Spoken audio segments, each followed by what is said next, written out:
نحمده ونصلي ونسلم على رسوله الكريم أما بعد فأعوذ بالله من الشيطان الرجيم بسم الله الرحمن الرحيم واستشهدوا شهيدين من رجالكم فإن لم يكونا رجلين فرجل وامرأتان ممن ترضون من الشهداء أن تضل إحداهما فتذكر إحداهما الأخرى ولا يأبى الشهداء إذا ما دعوا ولا تسأموا أن تكتبوه صغيرا أو كبيرا إلى أجله ذلكم أقسط عند الله وأقوم للشهادة وأدنى ألا ترتابوا صدق الله مولانا العظيم اللهم صل على سيدنا ومولانا محمد وعلى آل سيدنا ومولانا محمد وبارك وسلم واستشہدوا اور گواہ بنا لو تم شہیدین تثنیہ ہے شہیدن سے شہید کا معنی گواہی دینے والا شہیدین دو گواہی دینے والے من رجالکم رجال رجل کی جمع رجل کا معنی مرد رجلین دو مرد فرجل وامرأتان امرأتن ایک عورت امرأتانی دو عورتیں ترضون جنہیں تم پسند کرتے ہو ان تضل بھول جائے احداہما ان میں سے ایک فتذکرہ پس یاد کرا دے اس کو دوسری لا یأبا ابا یأبا انکار کرنا شہداء شہیدی کی جمع تسأمو لا تسأمو مت تم سستی کرو مت تم کاہلی کرو صغیر چھوٹی چیز کبیرن بڑی چیز اقسط زیادہ انصاف والی چیز اقوم زیادہ قائم رکھنے والی چیز ادنا قریب ہے کہ لا ترتابو تم شک نہیں کرو گے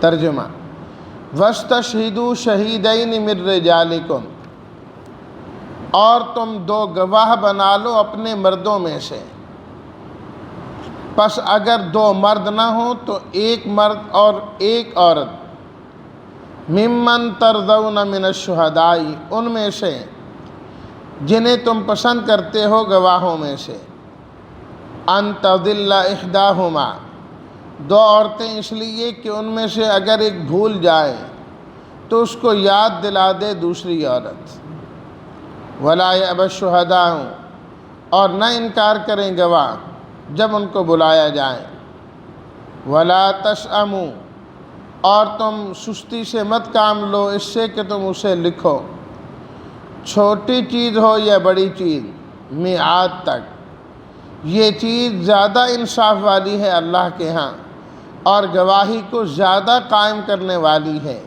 اور قریب ہے اس سے کہ تم شک نہیں کرو گے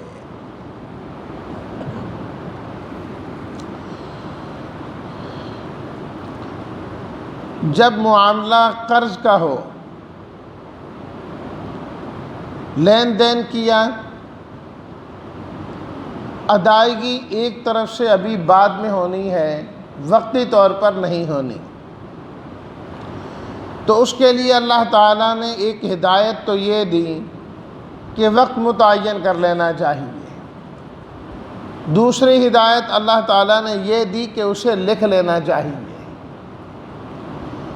اب تیسری ہدایت آج کی پڑھی گئی آیات میں اللہ رب العزت کی جانب سے یہ بیان فرمائی جا رہی ہے کہ تم اس پر گواہ بھی بنا لیا کرو۔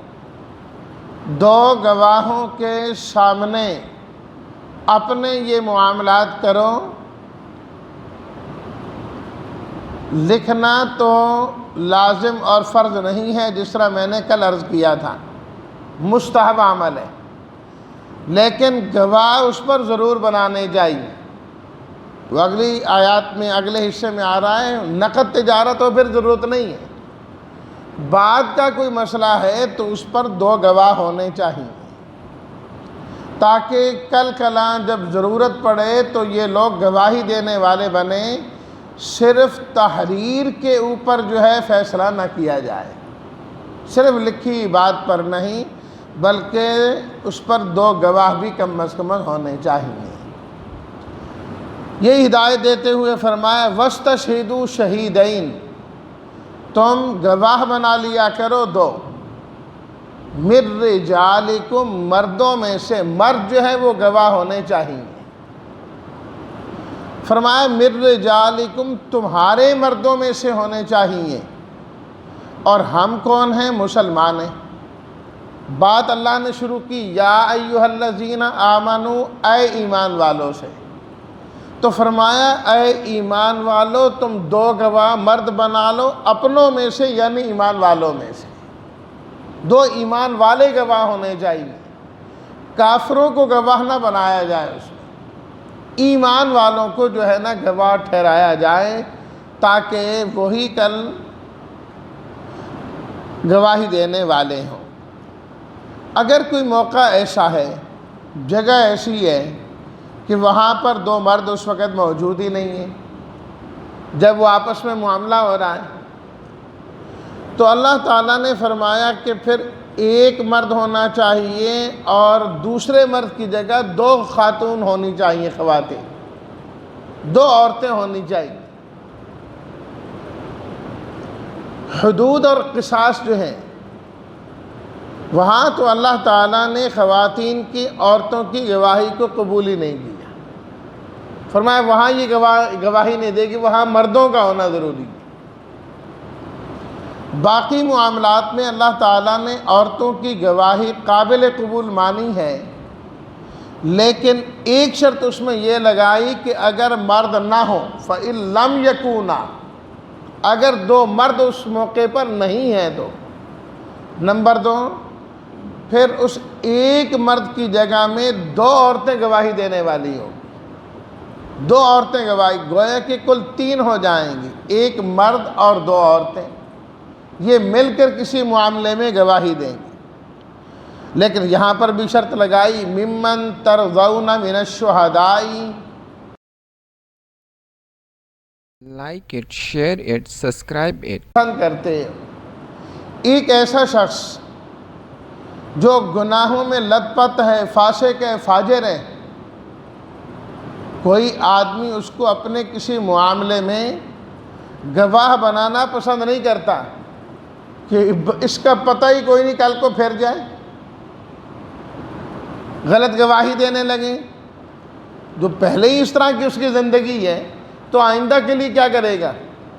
فرمایا اس طرح کے فاسق آدمی کو بھی تم نے گواہ نہیں بنانا، گواہ ایسے آدمی کو بنانا ہے جو اللہ کے لیے گواہی دینے والا ہو اور اللہ سے ڈرتا ہو، اللہ کا خوف ہو اس کے دل میں کہ وہ بغیر لگی لپٹی کرے گا اور جس کا حق بنتا ہے اسی کے حق میں گواہی دے گا اور جس کے خلاف بات ہے وہ کرے گا۔ اس لیے تو اللہ تعالیٰ نے فرمایا نا وَأَقِیمُوا الشَّهَادَةَ لِلَّهِ، گواہی اللہ کے لیے قائم کیا کرو، اللہ کے لیے گواہی دیا کرو۔ یا ایھا الذین آمنوا کونوا قوامین للہ شہداء بالقسط، فرمایا اے ایمان والوں تم انصاف کے ساتھ قائم رہ کر اللہ کے لیے گواہی دینے والے بن، جس کو گواہ بنا لیا جائے وہ اللہ کے لیے گواہی دے۔ وَلَا يَجْرِمَنَّكُمْ شَنَآنُ قَوْمٍ عَلَىٰ أَلَّا تَعْدِلُوا، فرمایا کہ تم کسی قوم کی دوستی میں یا دشمنی میں آ کر بے انصافی سے کام کبھی نہ لینا، کبھی نہ لینا۔ نہیں جی کیا کریں، اگر گواہی سچی دیتے ہیں، بندہ غریب ہے، مر جائے گا، وہ نہیں بچے گا، یا میں صحیح اور سچی گواہی دوں تو جس کے خلاف جائے گی وہ تو بہت بڑا آدمی ہے، اس نے مجھے چھوڑنا ہی کوئی نہیں ہے۔ اللہ تعالیٰ نے فرمایا ان یکن غنیا او فقیرا فاللہ اولی بہما، نہ اس کا غنی ہونا دیکھنا ہے، نہ اس کا فقیر ہونا دیکھنا ہے۔ تم اس کے اتنے خیر خواہ نہیں ہو سکتے جتنا اللہ اس کا خیر خواہ ہے۔ فاللہ اولی بہما، اللہ زیادہ خیر خواہ ہے، اس لیے فرمایا ہے تم چھوڑ دو اس بات کو، گواہی دو او الوالدین والاقربین، چاہے تمہارے ماں باپ کے خلاف کیوں نہ، رشتہ داروں کے خلاف کیوں نہ ہو، تم نے انصاف کرنا ہے، انصاف کی بات کہنی ہے اور کرنی ہے۔ جو تم نے اپنی آنکھوں سے دیکھا، تمہارے سامنے جو کچھ ہوا، تمہیں اس طریقے سے گواہی دینی چاہیے، اس طریقے سے گواہی دینی چاہیے۔ تو فاسق اور فاجر کو کوئی گواہ بنانا پسند نہیں کیا کرتا، تو اس لیے فرمایا ممن ترضون من الشہداء، جن گواہوں کو تم پسند کرتے ہو، یعنی نیک، صالح، امانت دار، خیانت نہ کرنے والے لوگ، وہ جو ہے نا گواہی دیں۔ اللہ تعالیٰ نے سورہ فرقان کے بالکل آخر میں عباد الرحمن کی صفات بیان کی، اور ان صفات میں اللہ نے اسی وقت ذکر کی والذین لا یشہدون الزور، فرمایا یہ وہ لوگ ہیں جو جھوٹی گواہی نہیں دیتے، جھوٹی گواہی نہیں دیتے۔ تو جو جھوٹی گواہی نہیں دیا کرتے ان کو جو ہے نا گواہ بنایا کرو اپنے معاملات میں، اپنے معاملات میں ان کو گواہ بنایا کرو۔ جو منکر ہو جانے والے، پھر جانے والے، اعتبار تو کسی کا کچھ نہیں۔ وقتی طور پر ایک آدمی ایک چیز بیچ رہا ہے، دوسرا خرید رہا ہے، کل کو ان میں سے کسی کو نقصان نظر آنا شروع ہوا، فوراً پھر گیا، نہیں جی یہ ہو گیا وہ ہو گیا، حدیث میں موجود ہے۔ آپ علیہ الصلاۃ والتسلیمات نے ایک شخص کے ساتھ معاملہ کیا، گھوڑا خریدا آپ علیہ الصلاۃ والتسلیمات نے، اللہ اکبر، معاملہ طے ہو گیا۔ آپ نے فرمایا آ جاؤ میں تمہیں جو ہے نا پیسے دے دیتا ہوں۔ آپ علیہ الصلاۃ والتسلیمات گھر تشریف لائے، پیسے دینے لگے، وہ منکر ہو گئے۔ اس کو امید لگ گئی کہ میں کہیں اور بیچوں گا، شاید 2 روپے مجھے زیادہ مل جائیں، اتنے تو مل ہی رہے ہیں۔ تو جب پیسے دینے لگا، کہنے لگا کس چیز کے پیسے؟ آپ نے فرمایا کہ گھوڑا نہیں خریدا تیرے سے؟ کہتے میں نے تو نہیں بیچا۔ فوراً ہی منکر ہو گیا۔ اللہ اکبر۔ آپ علیہ الصلاۃ والتسلیمات کے صحابی حضرت خزیمہ رضی اللہ تعالیٰ عنہ اتنی دیر میں وہ تشریف لائیں، اور وہ شخص آپ علیہ الصلاۃ والتسلیمات سے لگا ہوا ہے۔ آپ نے فرمایا بھئی آپ نے بیچا ہے، میں نے خریدا ہے، معاملہ ختم ہو گیا ہے، میں نے صرف آپ کو پیسے دینے، نہیں میں نے تو بیچا ہے۔ کہنے لگے گواہ؟ آپ علیہ الصلاۃ والتسلیمات نے فرمایا گواہ؟ جب آپ سے بات کی تو اس وقت تو بندہ ہی کوئی نہیں تھا۔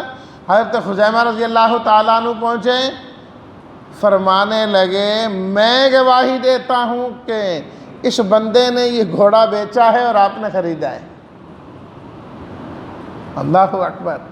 اب وہ بالکل خاموش ہو گیا، بات کرنے کے قابل نہ رہا۔ اس نے کہا ٹھیک ہے جی مجھے پیسے دے، میں جاتا ہوں۔ آپ علیہ الصلاۃ والتسلیمات نے فرمایا آپ نے کیسے کہا کہ میں گواہی دیتا ہوں؟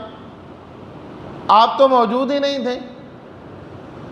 عرض کرنے لگے کہ آسمانوں سے وحی آتی ہے، ہم جبریل امین کو آتا اپنی آنکھوں سے نہیں دیکھتے، میں نے نہیں دیکھا جبریل کو، لیکن آپ فرماتے ہیں جبریل امین آئے تھے، ہم آپ کی تصدیق کرتے ہیں۔ آپ فرماتے ہیں کہ یہ آیت دے کر گئے، آپ سناتے ہیں، ہم تصدیق کرتے ہیں۔ جب ہم وہاں تصدیق کر سکتے ہیں تو گھوڑے کے پیسے کے معاملے میں تصدیق کیوں نہیں کر سکتے؟ یہ بات آپ کی کس طرح غلط ہو سکتی ہے؟ میں نے اس بنیاد پر کہا کہ میں گواہی دیتا ہوں کہ آپ صحیح فرمانے۔ آپ علیہ الصلاۃ والتسلیمات نے فرمایا کہ قرآن مجید کا یہ حکم ہے نا کہ کوئی معاملہ ہو تو وہاں 2 گواہ ہونے چاہیے مرد. فرمایا حضرت خزیمہ 2 گواہوں کے قائم مقام اکیلے ہیں، جس مسئلے میں یہ گواہی دے دیں اکیلی گواہی کافی ہو جائے گی، اکیلی گواہی ان کی کافی ہو جائے. تو اس لیے فرمایا ممن ترضون من الشہداء، جن کو تم گواہ بنانا پسند کرتے ہو، نیک صالح آدمی ہو، پھرنے والا نہ ہو، ایسے آدمی کو جو ہے گواہ بنانا ہے. اچھا جی، ایک مرد کی جگہ 2 عورتیں کیوں؟ فرمایا ان تضل احداہما فتذکر احداہما الاخری، اس لیے کہ اگر ان میں سے کوئی ایک بھول جائے تو دوسری اس کو یاد دلانے والی ہو. اللہ رب العزت نے مردوں کے مقابلے میں عورتوں کو، خواتین کو، چاہے وہ کتنی پڑھی لکھی کیوں نہ ہو جائیں،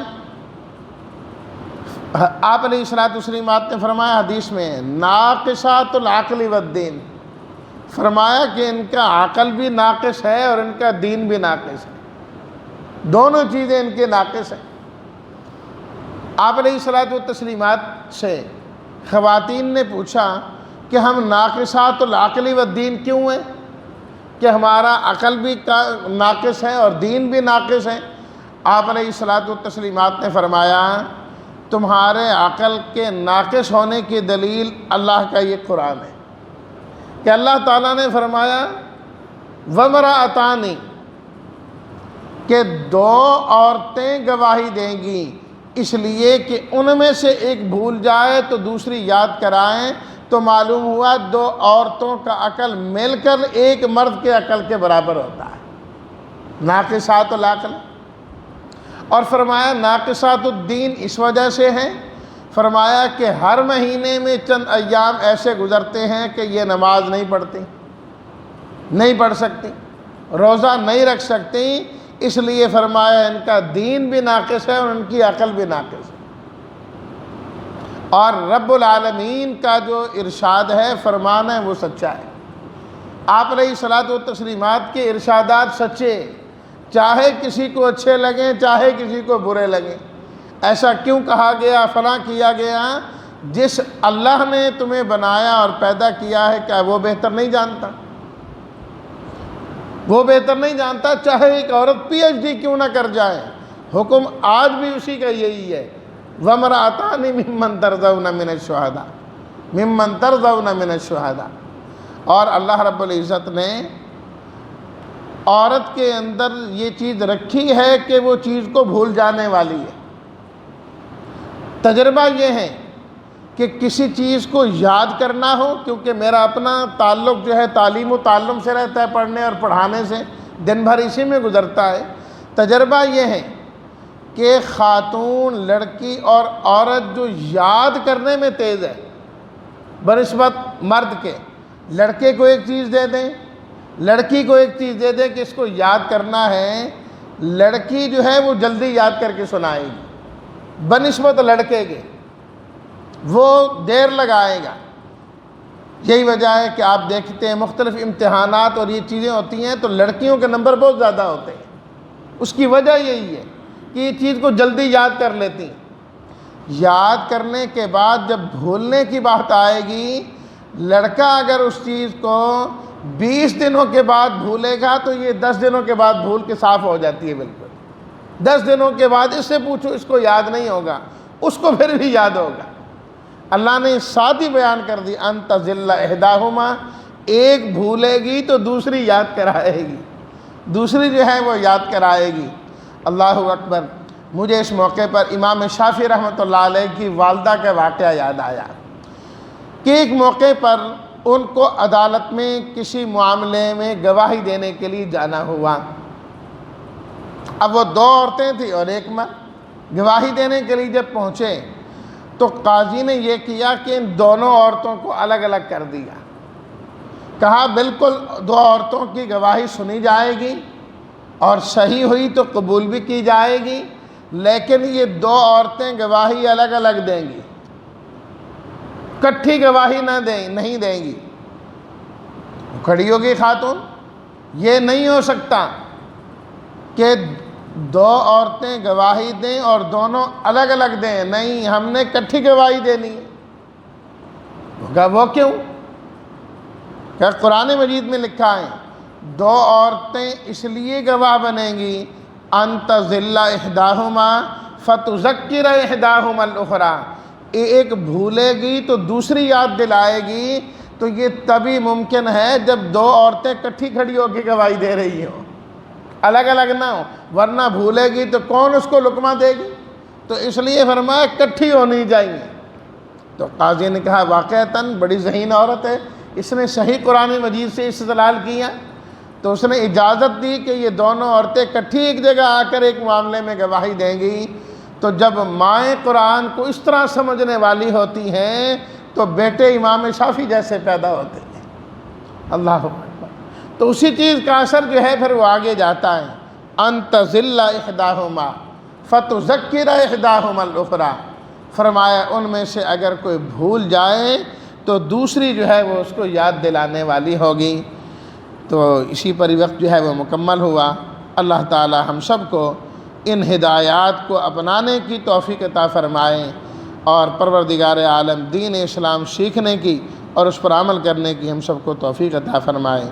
وآخر دعوانا ان الحمد للہ رب العالمین۔